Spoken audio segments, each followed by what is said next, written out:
we are going to be talking about the life of Admiral Horatio Nelson, the famous English admiral who defeated the French forces during the Napoleonic Wars and died a heroic death at the Battle of Trafalgar.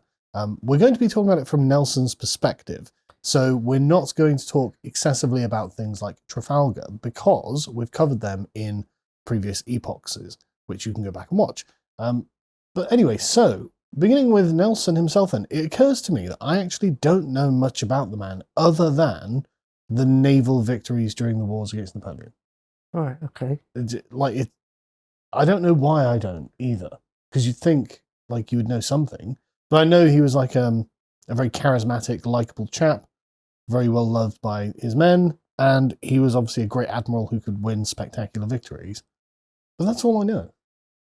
Okay, right, yeah. Lord Nelson, first Viscount Nelson by the end. Yeah, so his career was spectacular. He was the most famous, arguably, the most famous man of his age, as far as Britain is concerned. Obviously, there's Trafalgar Square and Nelson's Column. So, in those terms, he's even more revered than Arthur Wellesley, the Duke of Wellington. And, of course, he's got that factor, that sort of John Lennon factor of dying young. Yeah. Even dying in battle. It's about the most glorious death you can have. So he was already the most famous Navy man, and then that happens to him in like the pinnacle battle. Yeah. It's sort of all the stars aligned to make the memory of your name to shine so brightly. Just a quick thing as well. It occurs to me that the reason that Nelson would be more valued than Wellington is if we lost at sea, then we lose everything. Whereas if we lose an army on the continent, that's bad, but the rest of the empire is still intact. Well, as you say, we're not going to talk about the Battle of Trafalgar all that much. Of course, it will be mentioned at the end, but we're not going to go into it in a lot of detail because we've already done that before. But just to say, the Battle of Trafalgar is unbelievably important and pivotal, certainly as far as we're concerned. It set the tone for easily 100 years, more than 100 years. It absolutely broke the back of the Spanish and the French Navy.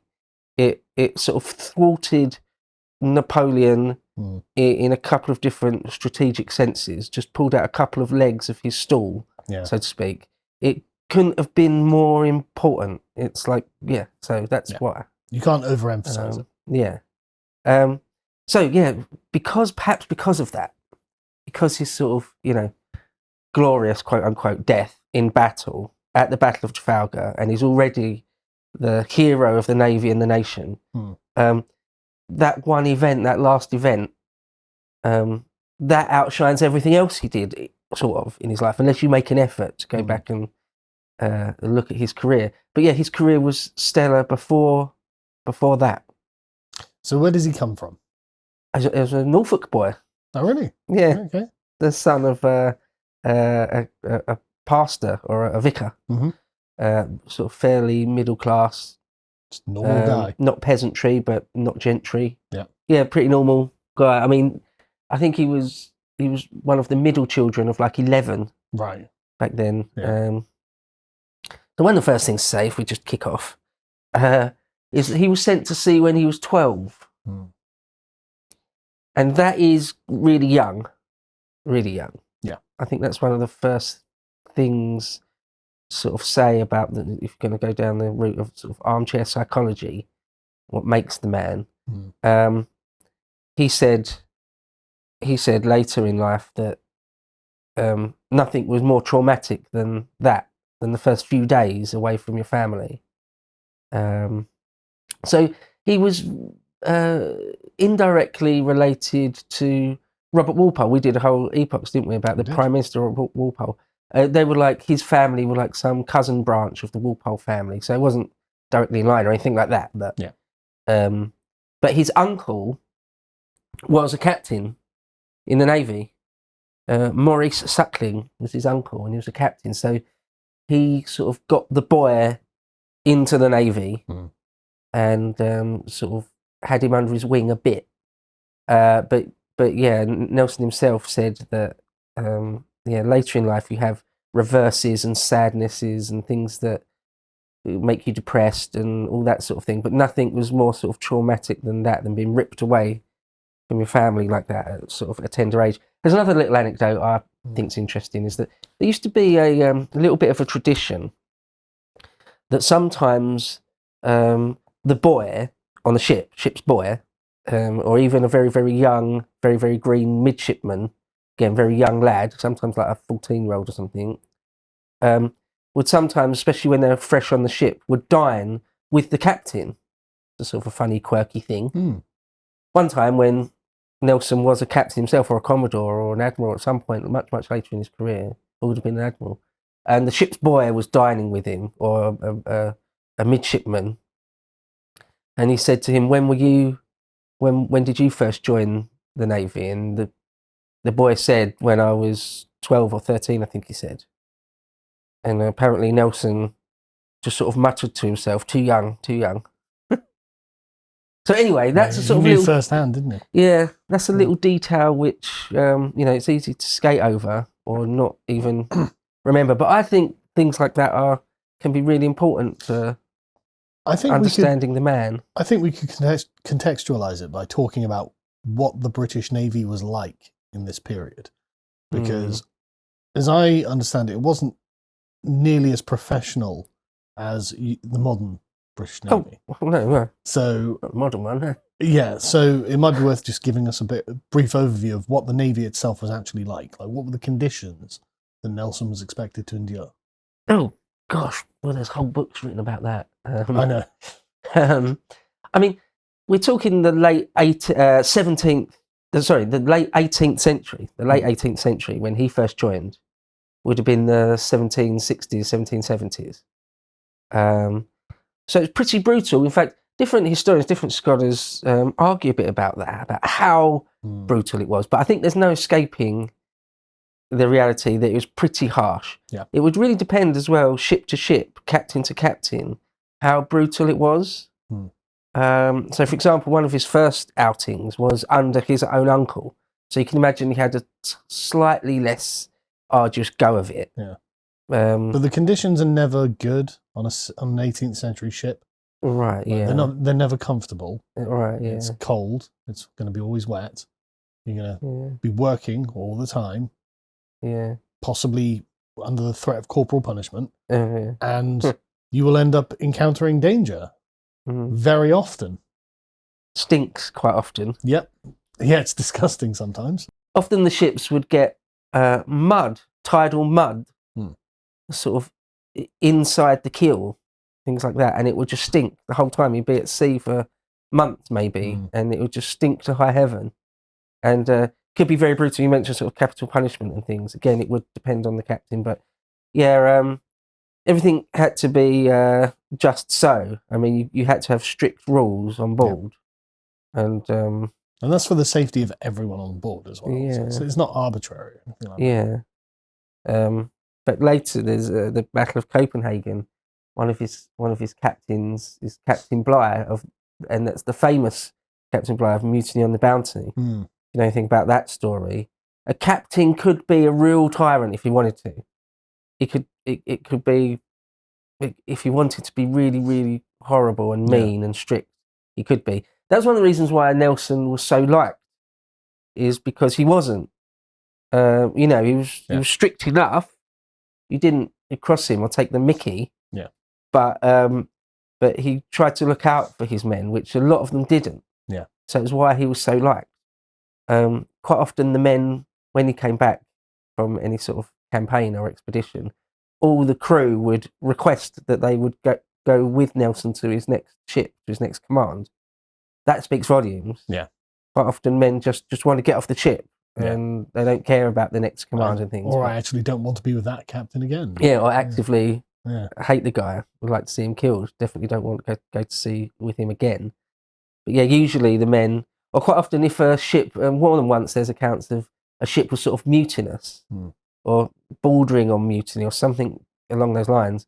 And Nelson would take over command, and within a day, everyone's happy. Yeah.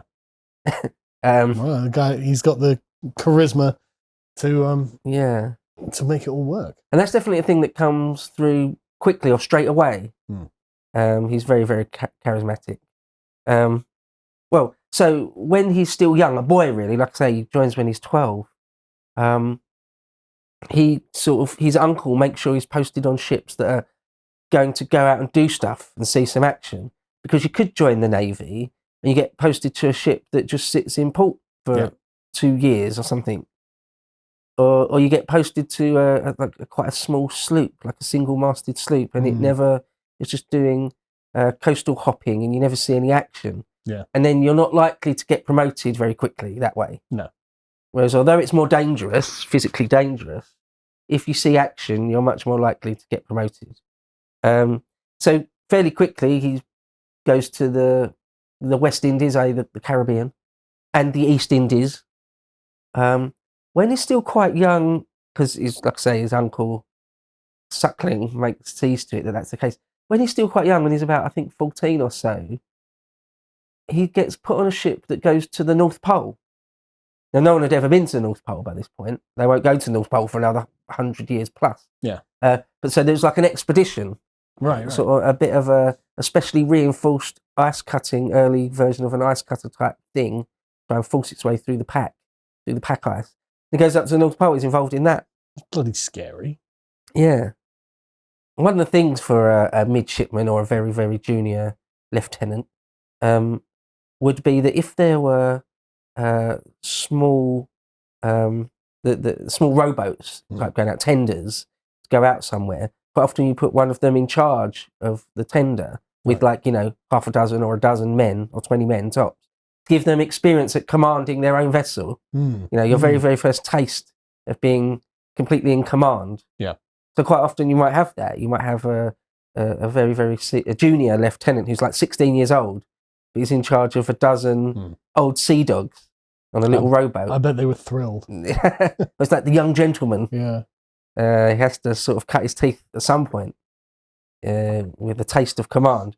Anyway, well, there's one famous anecdote up in the North Pole which someone said might not be true because it might have just been made up after he became famous, after he became the famous Lord Nelson. Which is always a danger with people like this. Yeah. But out on the ice, without asking or having permission, he went out on the ice when their ship was caught in the pack ice at one point to try and hunt a polar bear. Probably not true. I mean, maybe. And he ran out of ammo. He only had a couple of shots. He ran out of ammo and was going to go and try and club it to death when he was recalled. It seems a bit... I mean, I'll just leave that in limbo. Yeah.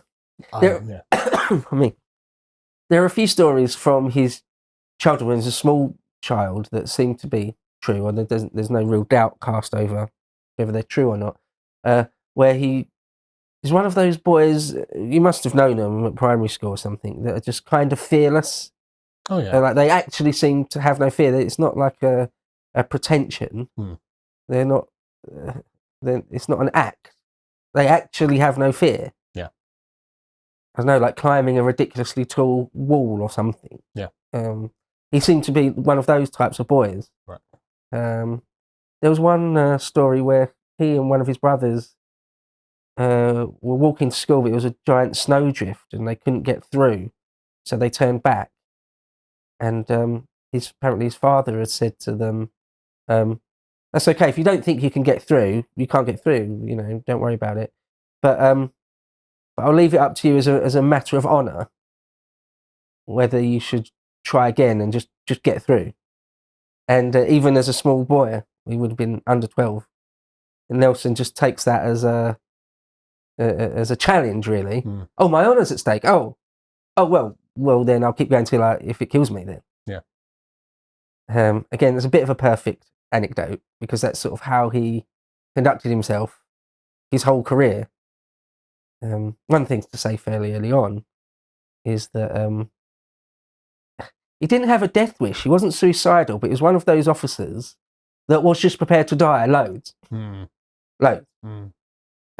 He'd send letters saying, we're probably going to go into action tomorrow or next week, and it's a decent chance I'm going to die. And I'd do that dozens of times. dozens and dozens of Getting times. Lord Miles vibes from this. Yeah. Just not that bothered about the death. Well, the best thing that could happen to you is to die gloriously in battle. Oh, he got what he wanted then. Yeah. Right, yeah. No wonder he died in battle in the end, really. In fact, a lot of his people said about him before he died, his own men and stuff, they would say in letters, the Admiral means to die in battle. He'll keep fighting the French until he dies. It's that sort of... Very impressive. Well, Very honourable. Yeah, right. Wish we had more men like him. Yeah, a handful of men like that go a long way. Naval captains of the period were supposed to be sort of suicidally aggressive and brave. That was sort of expected of you. Yeah. But even among that, it stood out. To watch the full video, please become a premium member at lotuseaters.com.